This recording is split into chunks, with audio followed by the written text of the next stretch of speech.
વૃંદાવનથી હરિદ્વાર જતા રસ્તામાં સ્વામીજી હાથરસ નામના સ્ટેશને ઉતર્યા. ત્યાંના સ્ટેશન માસ્તર શરદચંદ્ર ગુપ્ત ધાર્મિક વૃત્તિવાળા સદગૃહસ્થ હતા. ટ્રેન ચાલી ગયા બાદ પ્લેટફોર્મ ઉપર સ્વામીજીને ટહેલતા જોઈ શરદબાબુ તેમની પાસે ગયા. નમસ્કાર કરી થોડી વાતચીત કરી. સ્વામીજીનો પ્રભાવશાળી ચહેરો, તેમની નિષ્પૃહતા વગેરેથી શરદબાબુને સ્વામીજી પ્રત્યે પૂજ્ય ભાવ પ્રગટ્યો. તેઓ સ્વામીજીને પ્રેમપૂર્વક પોતાને ઘેર લઈ ગયા અને પૂછ્યું, શું રસોઈ બનાવવું? એટલે સ્વામીજીએ પૂછ્યું, શું જમાડશો?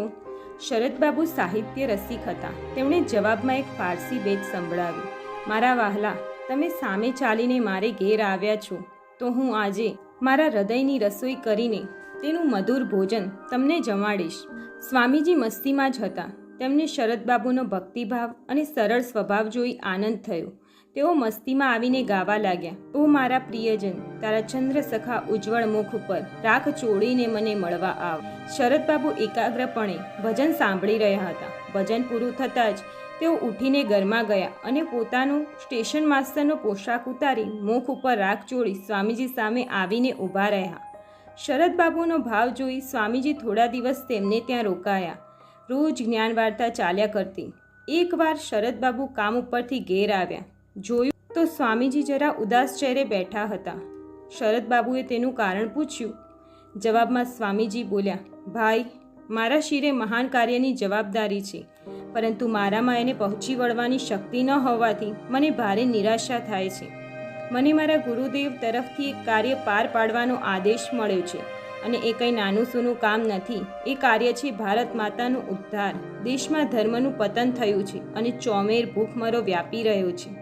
આપણા ભારતે આળસ કંખેરી નાખવી પડશે અને આધ્યાત્મિકતાનો ધ્વજ ફરકાવી વિશ્વ વિજય કરવાનો છે. સ્વામીજીની આ દિવ્ય વાણી સાંભળીને મંત્રમુગ્ધ બનેલા શરદબાબુના મુખમાંથી ઉદ્ગાર સરી પડ્યા. સ્વામીજી, એ કાર્યમાં સહાય કરવા હું તૈયાર છું, મને આજ્ઞા કરો. સ્વામીજી આનંદ પામતા બોલી ઉઠ્યા, હાથમાં ભિક્ષાપાત્ર અને કમંડલ લઈને ચાલી નીકળવા તૈયાર છો? શરદબાબુએ તરત જ બેધડકપણે પ્રત્યુત્તર આપ્યો, જી હા, તૈયાર છું. આમ કહીને તેમણે સ્વામીજીનું ભિક્ષાપાત્ર લીધું અને સ્ટેશનના સાંધાવાળાઓને ઘેરથી ભિક્ષા લાવી સ્વામીજી સાથે પોતે જમ્યા. થોડા સમય બાદ તીવ્ર ઈચ્છા જોઈને સ્વામીજીએ તેમને દીક્ષા આપી. શરદબાબુએ સ્ટેશન માસ્તરની નોકરી છોડી દીધી અને સ્વામીજી સાથે ઋષિકેશ તરફ ચાલી નીકળ્યા. સંન્યાસીની દીક્ષા લેવી તે સહેલું હતું, પરંતુ સંન્યસ્ત જીવનની મુસીબતો વેઠવી તે મુશ્કેલ કામ હતું. શરદબાબુએ આરામની જિંદગી ગાળી હતી. સ્વામીજી સાથેનું કઠિન જીવન તેમને ભારે પડ્યું. થોડા દિવસમાં જ તેઓ માંદા પડ્યા. સ્વામીજીએ તેમની સેવા ચાકરી કરી.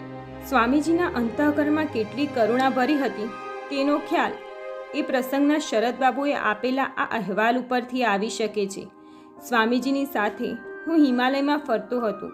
એકવાર રસ્તામાં ખાવાનું જ ન મળ્યું, તેથી હું લગભગ બેભાન થઈ ગયો હતો. તે વખતે સ્વામીજી પોતે પણ અત્યંત થાકી ગયા હતા, છતાં રખડીને ક્યાંકથી મારે માટે ખાવાનું લઈને આવ્યા અને મને એ દિવસે જીવનદાન આપ્યું. એકવાર અમે હિમાલયમાં ફરતા હતા ત્યારે એક લપસણી નદી પાર કરતા હતા. ત્યારે સ્વામીજીએ મને ઘોડા પર બેસાડ્યો. હું માંદગીથી તદ્દન નબળો થઈ ગયેલો. ઘોડા પરથી પડી જવાની મને બીક લાગતી હતી, પણ સ્વામીજીએ ઘોડો દોરીને નદી પાર ઉતાર્યો. મારી એ માંદગીમાં અમારા પ્રવાસ વખતે સ્વામીજીએ પોતે મારો સામાન ઉપાડ્યો. એટલું જ નહીં, પણ મારા જોડા સુદ્ધા ઉપાડ્યા. એકવાર તદ્દન હતાશ બનીને મેં સ્વામીજીને પૂછેલું કે સ્વામીજી, આપ મને છોડીને ચાલ્યા જશો? ત્યારે તેઓ બોલી ઉઠ્યા, ગાંડો થયો છે કે શું? તને યાદ છે મેં તારા જોડા પણ ઉપાડેલા છે. બસ, આથી વિશે સ્વામીજી વિશે હું શું કહું? તેઓ પ્રેમની મૂર્તિ હતા, પરંતુ આ પ્રવાસ બહુ સુખરૂપ ન નીવડ્યો. સ્વામીજી પોતે જ તાવમાં સપડાયા. એ સમાચાર વરાહનગર પહોંચ્યા એટલે ત્યાં સૌને ચિંતા થઈ પડી. તરત જ સ્વામીજી ઉપર એક તાકીદનો તાર મોકલવામાં આવ્યો. તેમાં જણાવ્યું કે આપનું અહીં જરૂરી કામ છે, માટે જલ્દી આવો. સ્વામીજી તાવની પરવા કર્યા વિના ગાડીમાં બેઠા અને કોલકાતા પહોંચ્યા.